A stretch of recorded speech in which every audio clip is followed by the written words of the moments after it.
युवा पढ़े लिखे नौकरी करे, पढ़ेगा लिखेगा नौकरी करेगा तो उसे समझदारी आएगी, स्टेबिलिटी मिलेगी, तो जाहिर सी बात है स्टेबिलिटी मिलेगी तो सवाल पूछेगा, जो कि ये सरकार चाहती नहीं है। आप कहना चाह रहे हैं सब कुछ? अभी इन्होंने बहुत कुछ बोल दिया सरकार के बारे में, सरकार ये नहीं चाहती, सरकार वो नहीं चाहती। पहली बात तो मुझे समझ नहीं आ रहा कि भाई जो तुम इतने बड़े बड़े तुम आरोप लगा रहे हो सरकार पे, तुम अपना होमवर्क करके आओ ना सर। क्या जांच हो रही है नीट एग्जाम में, क्या यूजीसी में जांच हो रही है, इनको कुछ नहीं पता होगा। इनको ये नहीं पता होगा क्या क्या चार्जशीट फाइल हुई होगी, इन्हें ये नहीं पता होगा कि बैकेंड में क्या चल रहा होगा, इन्हें ये नहीं पता होगा कि जुडिशरी सिस्टम उसमें क्या कर रही होगी। इन्हें सिर्फ सरकार को गिनाना कि भाई सरकार ने कर दिया, सरकार ये हो गई, सरकार वो हो गई। अरे भाई 10 साल में इसी सरकार ने तुम्हारी जीडीपी को कहां से कहां ला दिया, इसी सरकार ने तुम्हारे देश की छवि कहां से कहां बना दी। चंद्रशेखर आजाद जी हैं, उन्होंने बोला था संसद में कि जय संविधान का नारा दिया था, तो उस पर ओम बिरला जो सभापति महोदय उन्होंने आपत्ति जताई थी, ऐसा क्यों? इस पर क्या राय है आपकी? साफ साफ जाहिर होती है इसी बात से उनकी मंशा कि संविधान विरोधी हैं। अभी तो इलेक्शन लड़ने से पहले कि आप इनके बीजेपी के पार्टी के सांसदों के जो बन चुके हैं उनके बयानों पे अगर आप गौर करेंगे, उन्होंने क्या बोला था, हमें 400 पार करा दो, हम संविधान बदल देंगे। हमें 400 पार जरूरी है क्योंकि हमें संविधान बदलना है। लल्लू सिंह ने बोला, दिया कुमारी हैं राजस्थान के उप मुख्यमंत्री, उन्होंने बोला, सबसे शुरुआत पहले उन्होंने अनंत हेगड़े ने करी थी, और कुल मिला के करीब 6 या 7 सांसदों के मुंह से यही बात निकली थी कि हमें संविधान बदलना है, इसलिए हमें 400 पार चाहिए। वर्तमान संविधान से ये लोग असंतुष्ट हैं क्योंकि वर्तमान संविधान में ओबीसी को, एससी को, एसटी को उनको रिजर्वेशन दिया गया, और ये लोग रिजर्वेशन के खिलाफ काम करते हैं, और ये लोग अपने अल्पसंख्यकों को रिजर्वेशन देने के खिलाफ हैं। लेकिन अल्टीमेटली उसके बावजूद भी इन्हें तेदेपा का सहारा लेना पड़ा, और तेदेपा ने वहाँ पे जाके अपने 4% मुसलमानों को आरक्षण दे दिया, जिसकी मोदी जी ने शुरुआत में अपने भाषणों में बड़ी खिलाफत करी थी। ये तुम्हारा आरक्षण छीन के मुसलमानों को दे देंगे, अब उसी सहयोगी पार्टी ने दे दिया, अब उनकी जबान बंद है। तो संविधान विरोधी काम करते हैं और संविधान के विरोधी हैं, तो संविधान की जय से बोलने से तो इनको दिक्कत होगी ही होगी, जो इन्होंने अपनी मंशा जाहिर कर दी है। संविधान के मंदिर में जिसे कहा जाता है, मैं तो खैर कहता नहीं कि इस चीज़ को मंदिर भी कहना चाहिए, क्योंकि जो हमारा संसद भवन है उसमें हिंदू, मुस्लिम, सिख, ईसाई हर धर्म का प्रतिनिधित्व होता है, तो उसे अकेले एक धर्म से जोड़ना कि संविधान का मंदिर है, वो कहना भी गलत होता है। मेरी नज़र में मैं तो उसे गलत मानता हूँ। बाकी लोग कहते हैं तो कोई बात नहीं जी, कुछ चीज़ें चलती हैं तो चलती रहनी चाहिए, कोई दिक्कत नहीं। तो सदन में इस तरह के वक्तव्य देना गलत है। तो ये तो अभी भी बदल सकते हैं? नहीं, संविधान में संशोधन कर सकते हैं। संविधान में 2 चीज़ें फैलाई जाती हैं कि नहीं हम संविधान बदलना नहीं चाहते थे, संविधान तो कांग्रेस ने बदला, कांग्रेस ने ये करा। बदलना और संशोधन करना, दोनों चीज़ों में फ़र्क है। संशोधन का मतलब है किसी एक आर्टिकल में आज की डेट के हिसाब से कोई चीज़ें अगर फिट नहीं बैठ रही हैं तो उसमें चेंजेस करके बदलना, उसको क्या संविधान को संशोधन कहा जाएगा, बदलना नहीं कहा जाएगा। ये लोग पूरा का पूरा संविधान बदलना चाहते थे, और उसके लिए 2/3 बहुमत जो है वो मस्ट है। 543 सांसदों में से कम 385 सांसद हमारे पास होने चाहिए, जो पूर्ण बहुमत होना चाहिए 2/3 का। लेकिन इस तरह से कभी भी नहीं आया। अगर हम 84 को छोड़ दें तो 84 में 414 सीटें थीं, या उससे पहले जब नेहरू जी प्रधानमंत्री बने थे तब था, उन्होंने कभी इस बात को जिक्र नहीं छेड़ा। 385 या 375 से ऊपर सीटें होनी चाहिए बदलने के लिए, पूरे संविधान को संशोधन आप कभी भी कर सकते हो। 272 की सरकार में आप संशोधन कर सकते हो, और अब तक लगभग 132 संशोधन हो चुके हैं। तो ऐसा नहीं है कि संशोधन होना और पूरा बदलना, दोनों में फ़र्क है। एक छोटी सी बात है, आपके मेरे पास ये है चश्मा है, मैं इसमें संशोधन कराना चाहता हूँ, मेरी कमानी टूट गई है, भाई साहब भी कमानियाँ बदल दो, मैं तो दूसरी कमानियाँ चाहता हूँ इसमें, और मैं कहता हूँ इसे मुझे पूरा बदलना है, इसे बदल के मैं दूसरा चश्मा लाऊंगा, तो दोनों चीज़ों में फ़र्क आ गया ना। संशोधन कराने का मतलब है मैं इसकी कमानियाँ बदलवाना चाहता हूँ, और मैं इसे पूरा बदलना चाहता हूँ कि मैं चश्मा ही दूसरा लेके आऊँगा। हर चीज़ से जायज़ है। आप भी मोबाइल यूज़ करते हो, आपने मोबाइल बदले होंगे, उनमें संशोधन नहीं कराया होगा। आप कीपैड इस्तेमाल करते होगे तो आपने संशोधन करा के उसे टच वाला नहीं बनाया होगा, आपने बदला होगा ना। तो दोनों चीज़ों में यही फ़र्क आ जाता है कि बदलना और संशोधन करना। तो ये लोग बदलना चाहते थे, जो कि अभी इनकी मंशा पूरी नहीं हुई, पूर्ण बहुमत में नहीं आए हैं, जोड़ तोड़ की सरकार है, 2 बैसाखियों की सरकार है, उधर से नीतीश बाबू, उधर से चंद्रबाबू नायडू, तो अब ये लोग बदल नहीं पाएंगे। सर, जैसा कि चर्चा चलती रहती है कि ये सरकार 6 महीने भी नहीं चल पाएगी, तो इसमें क्या राय है? बिल्कुल है, मैं तो शुरू से कह रहा हूँ, जिस दिन से सरकार का गठन हुआ उस दिन से कह रहा हूँ, 24/12/2024 से सरकार की एक्सपायरी डेट है। 24 से संसद सत्र शुरू हुआ था, ये संसद सत्र जो है टोटल मिला के 6 महीने चलेगा। हो सकता है अभी सोमवार या मंगलवार किसी भी दिन जिस हिसाब से गतिरोध उत्पन्न हो रहे हैं या विश्वास प्रस्ताव नहीं आए, जिस हिसाब से चंद्रबाबू नायडू जी नाराज नजर आ रहे हैं, नीतीश बाबू जी नाराज नजर आ रहे हैं, उन्होंने जाके वहाँ पे अपने घोषणा भी कर दी है कि बिहार को स्पेशल पैकेज दिया जाएगा, जबकि अभी केंद्रीय मंत्रिमंडल ने हरी झंडी नहीं दी है। तो इसी बात पर इनके 2 राय होंगी, 2 फाड़ होंगे, तो अल्टीमेटली बीजेपी के पास एक ही ऑप्शन बचेगा, विश्वास मत लाने का। विश्वास मत लाएंगे तो 6 महीने के लिए सरकार किसी ना किसी तरह से क्लियर हो ही जाएगी। तो बस वही 6 महीने इनके आखिरी होंगे, जो 6 महीने होंगे। तो ये गठबंधन जो है ये बना पाएगी सरकार अपनी? इंडिया गठबंधन बिल्कुल बना लेगी जी। बीजेपी वाले कहते हैं ना, वो तो शुरू से कहते आए, लेकिन इस बार परिस्थितियाँ सारी बदली हुई हैं। जनता ने इन्हें पूरी तरह नकार दिया है। अभी 8 सीटों पे भी रिकाउंटिंग होनी है, जिसमें से 3 सीटें बीजेपी के भी पास हैं, वो सीटें भी अभी कांग्रेस के पास आ सकती हैं, 3 अन्य के पास हैं, वो भी कांग्रेस के पास आ सकती हैं। चुनाव आयोग ने 8 सीटों पर रिकाउंटिंग कराने के लिए, उनकी चेकिंग कराने के लिए परमिशन जारी कर दी है। अब उनका रिजल्ट आना बाकी है। उसके बाद देखिए बाकी जो दल हैं जिनको इन्होंने वेटेज ही नहीं दी है, बीजेपी वालों ने, सब दलों को ये लग रहा था कि हमें कुछ वेटेज मिलेगी, लेकिन इन्होंने सबको एक तरफ से एक सिरे से हाँक दिया। स्पीकर भी अपना बना लिया, डिप्टी स्पीकर भी अपना बनाने की कोशिश में। तो सहयोगी दलों को भाव नहीं दे रहे हैं, तो जाहिर सी बात है सहयोगी दलों को भाव नहीं दे रहे तो वो टूटेंगे। राजनीति में कौन आता है? मलाई खाने तो आते हैं, सीधी सी बात है। अब जब उन्हें मलाई नहीं मिलेगी तो भागेंगी छोड़ छोड़ के। तो इंडिया गठबंधन के पास 235 सीट तो ऑलरेडी है, मात्र उन्हें 35 और चाहिए, 37, उसमें से 12 उनकी हैं, 15 उनकी हैं, तो 12 और 15 मिला के 27 तो हो ही गई। 10-12 सीटों को और जुगाड़ होने में कोई परेशानी नहीं आएगी किसी भी किस्म से, तो सरकार बनने में कोई ज़्यादा देर नहीं लग सकेगी। देखिए दिल्ली में 7 सीटें हैं टोटल, उस 7 की 7 बीजेपी के खाते में गई हैं, जबकि उम्मीद थी कि 7 की 7 आम आदमी पार्टी जीतेगी। ये ऐसा क्या कमी रही होगी? बस इस कमी का मैं एक ही जवाब देना चाहूँगा कि जैसे इन लोगों को अयोध्या सर्किट में, रामायण सर्किट में उम्मीद थी कि सारी की सारी सीटें हमारे पास आएंगी, लेकिन जनता ने अपना मत बदल दिया, उसी तरह उसी नज़र से हम दिल्ली को देखते हैं। रामायण सर्किट को इस प्रमोट करने वाले थे, जिसमें शामिल था अपना चित्रकूट और अयोध्या और ये रामेश्वरम, त्रिम्बकेश्वरम, सालासर बालाजी, ये सब चीज़ें रामायण सर्किट में थी उल्लेखनीय, कि इन्होंने सारा रामायण सर्किट बनाने की कोशिश करी गई थी। उस पूरे सर्किट में हार गए सारी की सारी सीटें, तो वही चीज़ मैं दिल्ली को कहता हूँ। और दूसरे नज़रिए से अगर मैं कहूँ इसको, तो दिल्ली में अगर हार गए हैं ये लोग जीत गए तो अच्छा हुआ, क्योंकि इनके हिसाब से इनको 52 सीटों में, विधानसभा सीटों में इनको बढ़त मिली है, तो उस हिसाब से बीजेपी के हौसले बम है। अदरवाइज़ अगर ये हारते तो सरकार बनने से सबसे पहले इनका काम एक ही था कि अगले साल ये दिल्ली में चुनाव नहीं होने देते, क्योंकि इनकी दिल्ली में सत्ता इनके पकड़ में नहीं आ रही है। एलजी के थ्रू शासन चलाने की कोशिश कर रहे हैं। केजरीवाल साहब जेल में हैं, तो इनका एक ही नारा होता कि केजरीवाल तो जेल में है, मुख्यमंत्री जेल में, तो सरकार तो चलेगी नहीं, तो राष्ट्रपति शासन लागू कर दो और इनको जो है विधानसभा को निलंबित करके जब इसका सत्र पूरा होता है और इसे ठंडे बस्ते में डाल दो, जैसे कि पहले कभी बहुत पहले 1957 के बाद हुआ था। चौधरी ब्रह्म प्रकाश हमारे पहले मुख्यमंत्री थे, उसके बाद से लगातार 93 तक दिल्ली की विधानसभा भंगी रही है, लंबित रही थी। 93 में फिर जाके दोबारा चुनाव हुए थे और 93 में पहली बार बीजेपी जीती, 3 मुख्यमंत्री बने थे। उसके बाद 25 साल से 30 साल से ऊपर हो गए, 93 से 24 आ गया, 30 साल हो गए, आज तक बीजेपी सत्ता में नहीं आ पाई है। तो अब जाके इसलिए ठीक है, अगर कुछ होता है तो अच्छे के लिए होता है, जिसे कहते हैं ईश्वरियत करोति शोभनम करोति। चंद्रशेखर आजाद जी हैं, उन्होंने एक आवाज़ उठाई है, अगर कांवड़ यात्रा के लिए रास्ते बंद हो सकते हैं 10 दिन के लिए, 15 दिन के लिए, तो ईद के लिए क्यों नहीं 10-20 मिनट के लिए? हाँ ठीक बात है जी। देखो मैं तो इस बात को उन्होंने उठाई है, मैं तो इस बात को हमेशा से कहता हूँ, आप सभी धर्मों का सम्मान करो। ईद में कितने दिन का, एक दिन की तो नमाज होती है और दोपहर की होती है 20 मिनट के लिए। हाँ 20 मिनट के लिए होती है। अगर वो लोग पढ़ रहे हैं तो उनको सहूलियत देनी चाहिए। अब हमारे कांवड़ यात्रा निकलेगी, अब शुरुआत हो जाएगी जुलाई में, पूरे 15 दिन के लिए दिल्ली से लेकर हरिद्वार 200 किलोमीटर पूरा ब्लॉकेज हो जाएगा। शुरुआत के कुछ दिन तो हल्का फुल्का ट्रैफिक चलेगा, जैसे जैसे भीड़ बढ़ती चली जाएगी टोटल ब्लॉकेज होती चली जाएगी।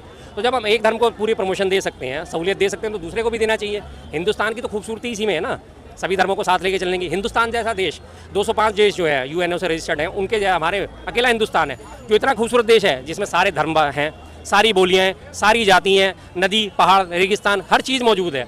गर्मी है, सर्दी है, बरसात है, हर चीज़, सारे मौसम मौजूद है। हर चीज़ से भरपूर दिया हुआ है भारत ने हमारे को, तो उसका हमें सम्मान करना चाहिए, उसकी हमें खिलाफत नहीं करनी चाहिए। ये हैं अनुप्रिया पटेल जी, उन्होंने योगी सरकार पर एक आरोप लगाया है कि ओबीसी और रिजेक्ट कर दिए जाते हैं इनकी। हाँ जी, उनके क्या कोई वो मतलब सुटेबल कैंडिडेट नॉट फाउंड। हाँ जी, हाँ जी। सुटेबल कैंडिडेट नॉट फाउंड नौकरियों में ये होता है और बाद में उसे जनरल कैटेगरी से भर लिया जाता है।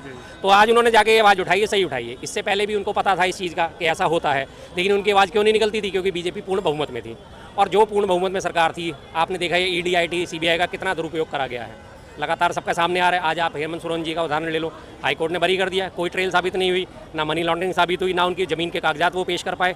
इसी तरह यहाँ दिल्ली में भी चल रहा है। केजरीवाल साहब, सिसोदिया साहब, सत्येंद्र जैन साहब को लगातार फंसा रखा है।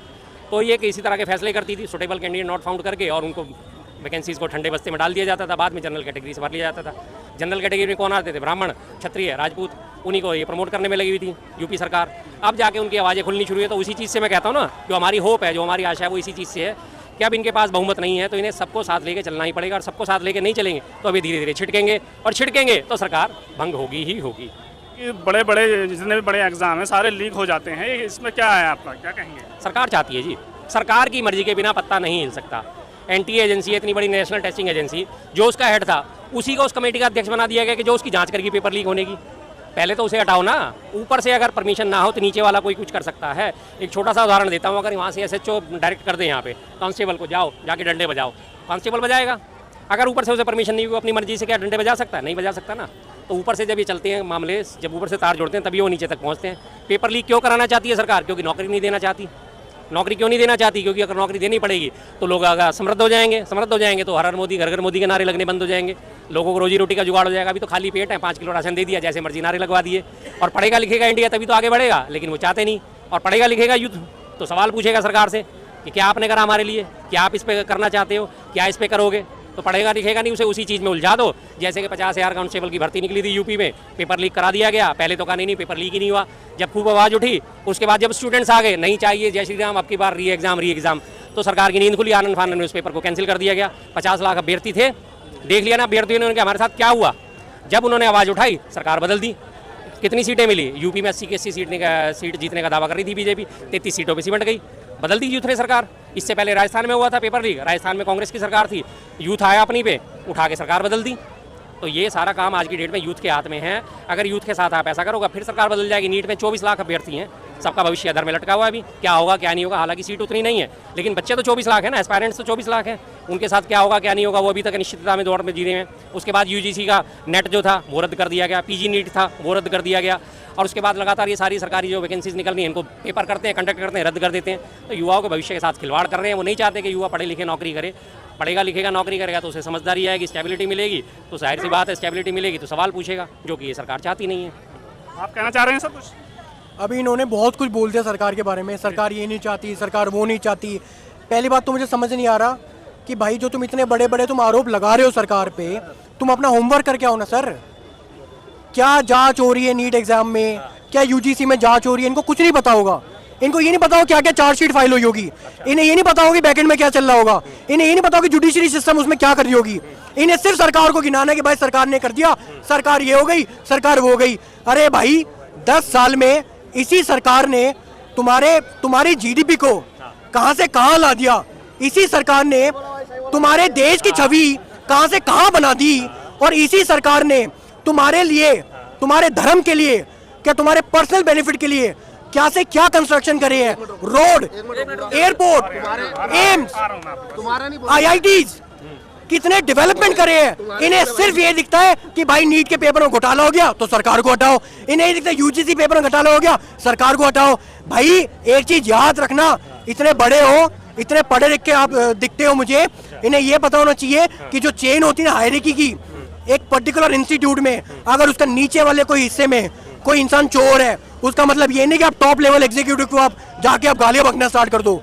इसका मतलब ये नहीं होता। फॉल्ट सब में हो सकते हैं, चोरी सब में हो सकती है। क्या होता है मैनेजमेंट? पढ़ा है आपने कभी मैनेजमेंट? आराम से चिल्ला क्यों रहे हो? चिल्ला क्यों रहे हो? चिल्ला क्यों रहे हो? दिख गया तुम्हारा management? I'll tell you what is management. Do you understand what is management?